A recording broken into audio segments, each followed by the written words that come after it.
Добро утро, приятели! Най-накрая ще се видя със съзерцаващите мотористи. По-скоро със съзерцаващият моторист. Плюс Краси. Вероятно и Роско. Тази година все се разминавахме, но ето, че дойде момента, в който да покараме отново заедно. Сега отивам към Балач да пинем по едно кафенце.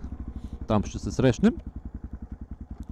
След което тръгваме към Билински средновековен манастир. Свети Архангел Михаил. Ще бъде забавно. Който желае, нека да остане с мен.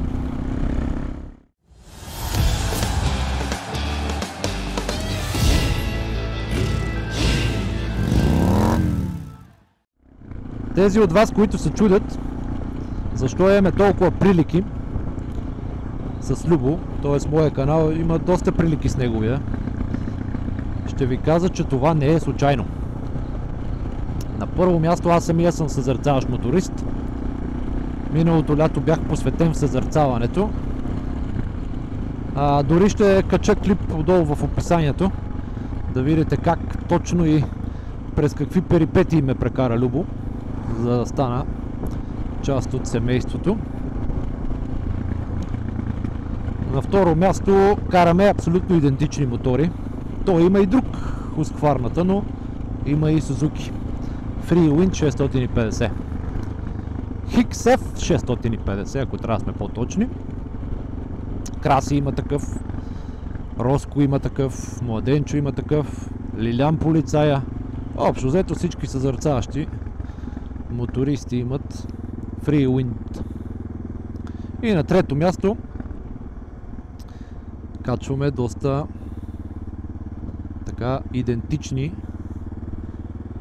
дестинации, идеи. Идеята е да караме на черно до мистични места, исторически места, красиви дестинации.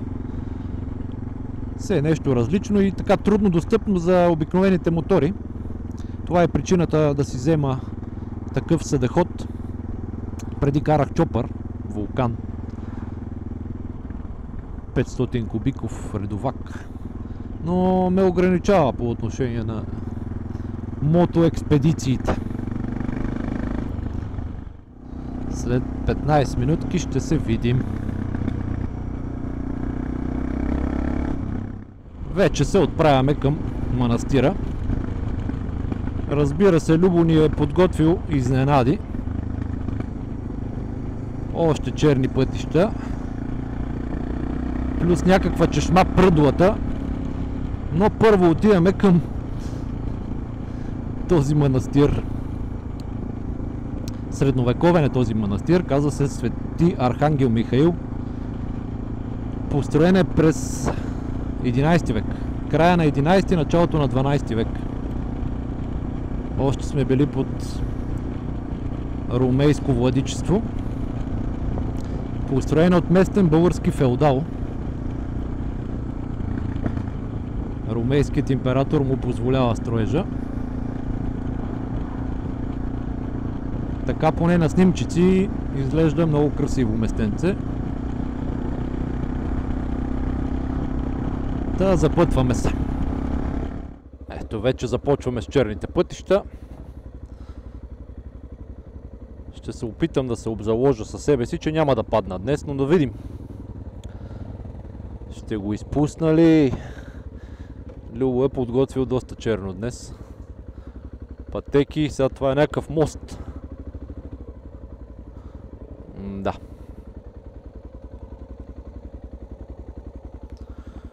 Очертава се интересно пътешествие.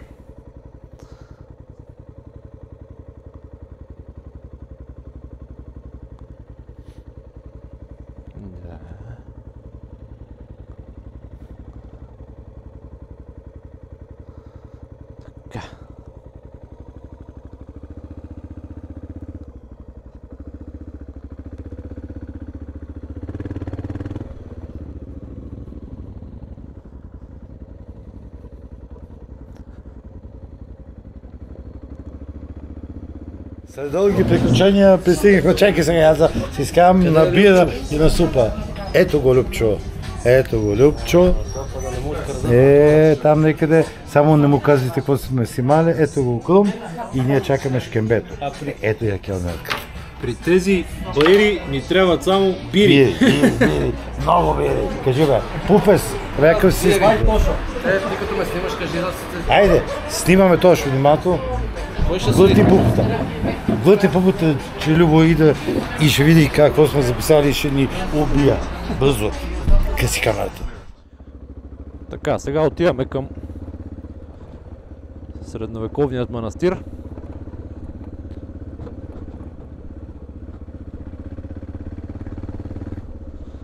Надявам се да си спазя облога и да не падна.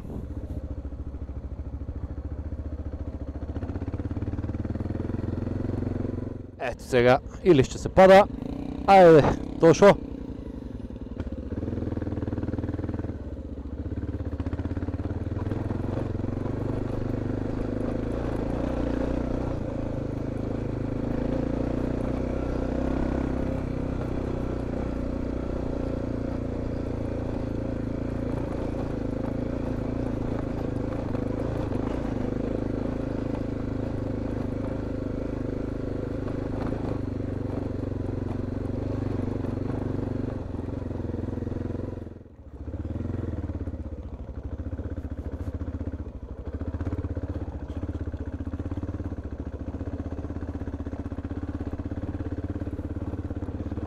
Трудно.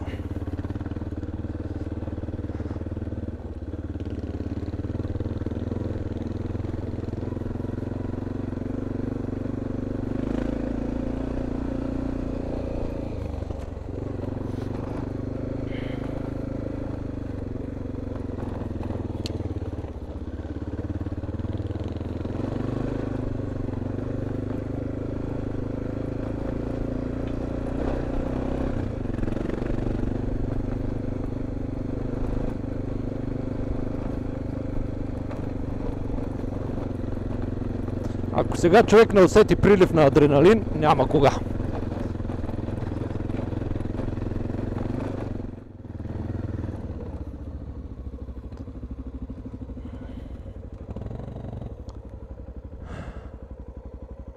Последно е открита строителната площадка през 2017 година. Но така като гледаме, запусната. Така като гледаме нищо няма. Що ми се Право появи изоставен. това е нещо готино. Тая мозайка. Точно има ли оттам вход? Има. Аз ще търсим входа. Тук трябва да се бръкне с дръжката, за да се отвори. Иначе е отключено. Я ритни малко. Да му кам да ритне, бе. Тук е по-хладно. Елате да видите колко е хладно. Да се сети да ритне. Всичко е бой. Буреняк. Буренище. Тая църпичка долу е реставрирана. Пеки. Аз отивам на пейката. Леко. Да не гледа куче. Вход 5 лева. Ето това е оброчен кръст.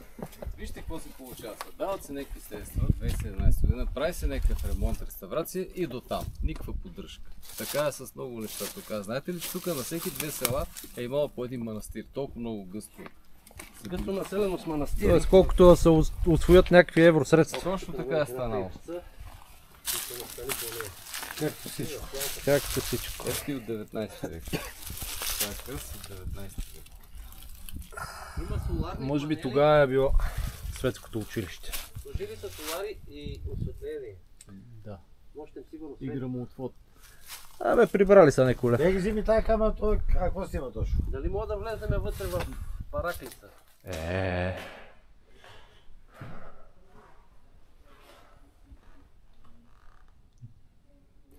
Някои от тях доста са запазени всъщност. Мотара.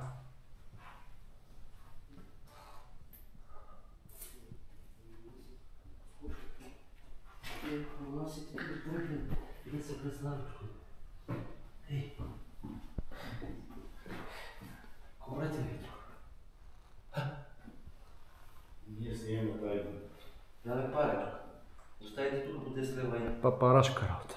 Чакай, ще оставим парички. Да, хубаво е да оставим парички. Запалиме свещичка. Ето свещички. По-храбро. Остави се хората тук свещички, който иска да си запалим, а че се запалват. Винаги обичам да пипам историята.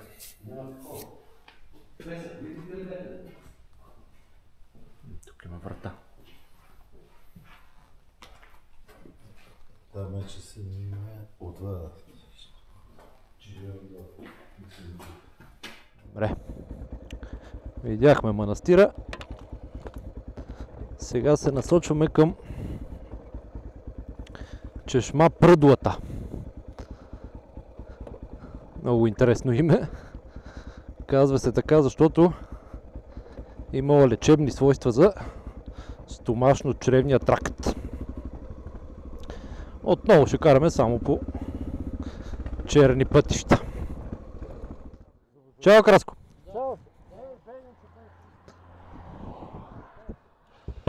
Краси си заминава за Монтана, понеже ще ходи на кръщане, а ние продължаваме към чешмата.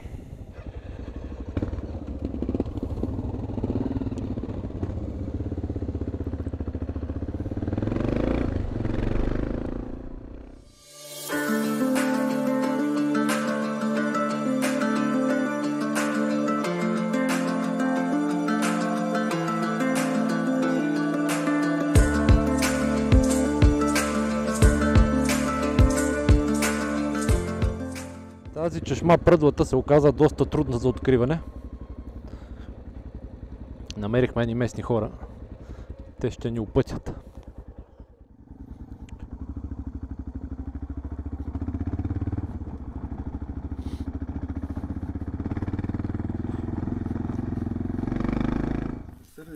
Това ли? Да. Това ще ги зароби. Не стават, бе. Що? Мързели ли? Не ти циганьори, пакистанци. Понеже си намерихме местен гид,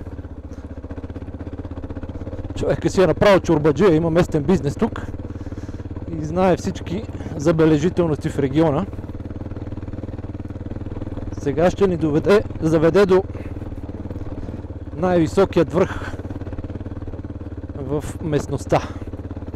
Казва се Китката.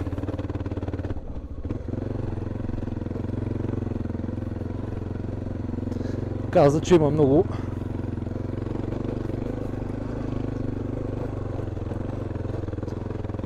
красива гледка отгоре. Еха, аз там не бих се качил с мотора.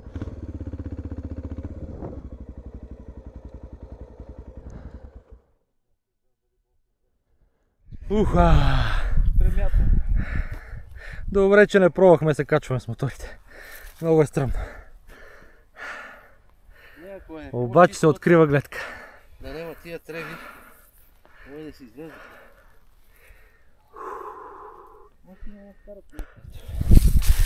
Стигнахме върха. Завалска планина. 1181 метра. Връх Китка.